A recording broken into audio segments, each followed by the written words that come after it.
Hello everybody, it's Starrapter here, and welcome to my spoiler-free review for Birds of Prey and a fantabulous emancipation of one Harley Quinn, and that title symbolizes this movie as a whole as being very crazy, very zany, and very different from anything we've seen in the DC expanded universe of films, and this movie really impressed me. I had low expectations, but coming out of this, I really enjoyed it a heck of a lot. So breaking down the story, this one follows the events of Suicide Squad, where in the beginning of this movie, it's known that Harley Quinn has broken up with Joker, but not anybody in Gotham City really believes or really cares about this decision, so she wants to make it known.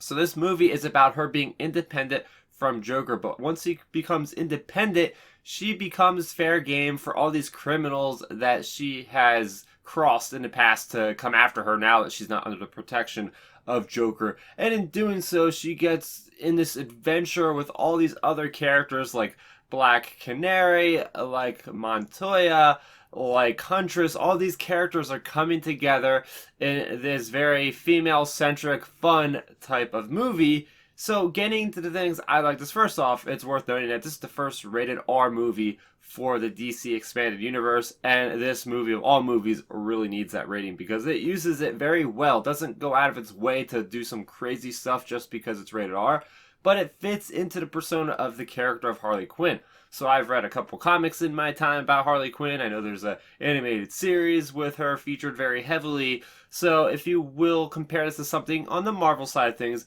this is DC's version, I believe, of Deadpool. And it does lots of self-referential little quips throughout the movie. Margot Robbie, who plays Harley Quinn, is doing some narration.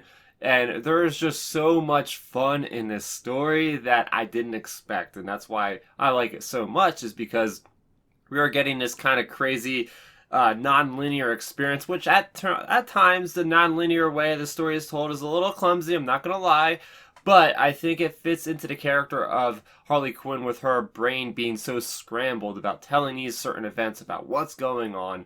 We are in Gotham. We are seeing a different side of Gotham that has to deal with this character called the Black Mask. This is Mr. Roman Sionis, and this is a character that's steeped in the lore of the DC universe. And to see Ewan McGregor, Obi-Wan Kenobi himself, playing a bad guy and doing it so damn well is really refreshing, really cool seeing somebody from Star Wars playing this really uber bad guy. And he's also has the second-hand man of Mr. Zsasz, who you know from the Batman series of games and comics and whatnot. So yes, we are expanding on the lore of DC, which I really appreciated. And yes, now while Mr. Sionis, I forget how you pronounce his name, Black Mask is not the most original villain. Like, we're not seeing a whole bunch of nuance in his character. He's pretty much one note throughout this film, which is another mark I have against the film.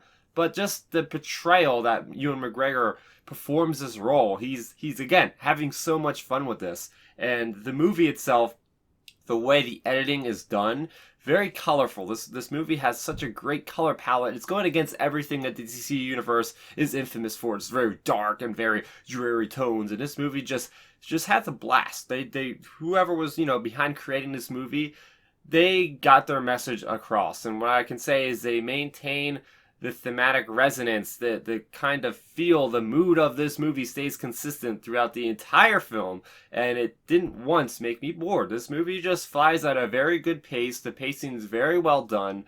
We're getting lots of things pieced together throughout the movie, but that by the end, it all comes together in a very satisfying way. The action throughout this movie really surprised me as well. This has lots of impact on the hits and everything else. You're seeing Harley Quinn in this very infamous 2 style of fighting where she's very, she plays some dirty tricks on some of these people, but she gets one up on a lot of these characters, and sometimes it's just clumsy luck.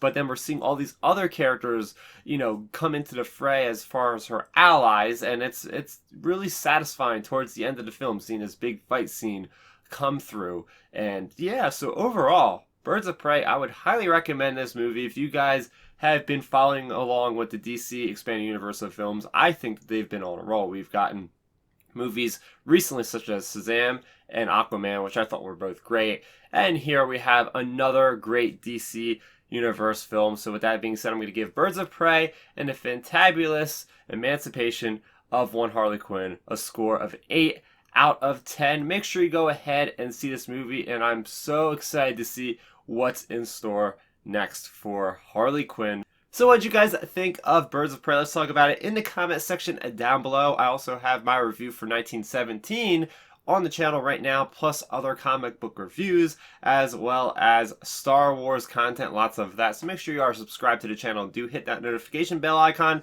so you know when future movie reviews go live. That is going to do it for me, Starrapter. Thank you so much for watching, and bye-bye. Thanks for checking out the video. Please hit that thumbs up symbol. It helps me know that I'm making content that you guys enjoy. And if you enjoyed this video, I also include 2 videos down below you guys should check out. And please consider subscribing to this channel. It helps support me, and it notifies you guys of when I get new videos up on the channel. You can also contact me on Twitter, Facebook, and Instagram at Starrapter.